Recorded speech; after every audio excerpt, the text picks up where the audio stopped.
this is TJ. I'm here with Rob outside of Divide, Colorado. I'm going to give you my full review of the 2019 Can-am Outlander Max XTp 1000R. After we've done 75 miles of trail riding, we did fast winding trails, jumps, real narrow winding trails, rock crawling, and off-camber situations. I'll tell you all about it. Stick around. Okay, so the first thing that we noticed right away jumping on this ATV, especially compared to the old 2016, old, 2 years old, the power steering. Everybody mentions it. You get on and the power steering is way better. It's way more natural, a lot easier to use. You point it where you want it to go and it just goes. Not so much in the 2016. I still don't know exactly what the differences are. Apparently there's been 4 or 5 different part number changes to the actual motor for the power steering. So obviously they've changed something, because this is definitely a lot better. The power steering is fantastic. And the next thing is the throttle. On the 1000 model, you have this electronic throttle with a 3-position. You can change whether it's in work mode, normal mode, or in sport mode. I absolutely love it. So first of all, the throttle is much lighter to use. So it's just a lot easier and it feels really good. I like it a whole lot better than the other one. You wouldn't think a throttle would make much of a difference, but it really does. I like it a lot.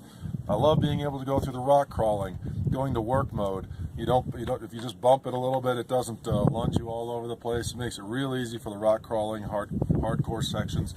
Going up to the normal mode, it kind of feels pretty similar to my old one. Going into sport mode. Sport mode is interesting. It just feels like the engine is extremely responsive with very little touch of the throttle. It almost feels like you getting most of the power in about 50% travel. So you're getting almost all of it in that first 50% of the travel, and then the second 50% of the travel, or the last 50%. It's you don't get much out of it. So, but the engine just is extremely responsive. You give it a little bit of gas. So if you're one of those guys likes to race, you come around a corner and you give it a little bit of throttle just to give you a quick boost before you get to that next turn. Sport mode is fantastic. It really works well. I love it. So anyway, those are the 3 different modes. We used all 3 of them for different situations, and I love having that. Unfortunately, it is only in the 1000R model. They don't have it in the 850 or the 650, I believe they have. This is the only one to get. So as far as the power, the 1000R compared to my 850, I gotta say it's not a whole lot more. It's just a little bit more. But the throttle makes all the difference. So personally, I would spend the extra money to get the 1000 just because that's the only way you're going to get that throttle, and it is really nice to have. So that's my vote, the 1000. So the next thing I want to talk about is the clearance. Just looking at the two, it's really difficult to see that there's really any difference. There is a slight difference on this one with the arched A-arms, but in addition to that, they changed the suspension with the Fox shocks. I've been riding these trails for about 2 years now on this ATV, on the 2016, and as I ride, I'm constantly hitting rocks. Rocks are getting thrown up and hitting the bottom, the underside of the ATV. Yesterday, again, 75 miles of riding, and I never hit anything. I never bottomed out once. Rocks were not hitting the underside of the ATV.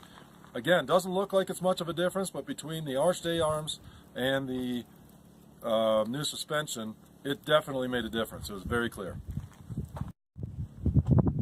So the next thing is stability. This is my favorite thing about the 2019.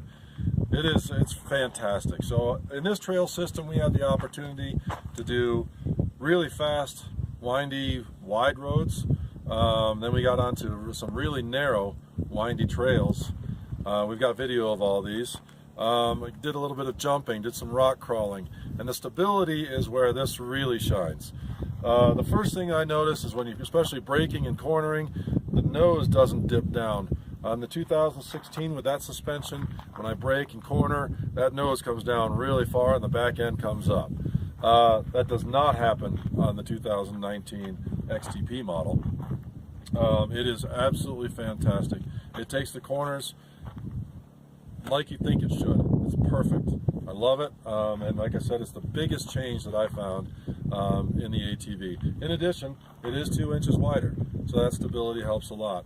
There's one section that we go through. I've gone through it many times on my 2016.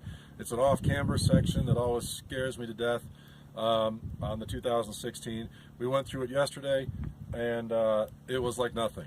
I guess the 2 inches wider, the stiffer suspension, I was able to just kind of hang off to the side a little bit and go through that off-camber section with ease. It really wasn't a big deal at all. So it's not just more fun, it's actually safer to ride. I really enjoyed it a lot. Makes all the difference in the world. The last thing we noticed in all the riding that we did is that the 2019 1000 is actually quieter than the 850. We have headsets where we talk to each other, and on the 850, at certain speeds, when you've got enough throttle in there, it's really difficult to even hear the other person on the other ATV because it's so loud. It's just a noisier ATV. So the 2019 1000, again, just a little bit quieter than the 850.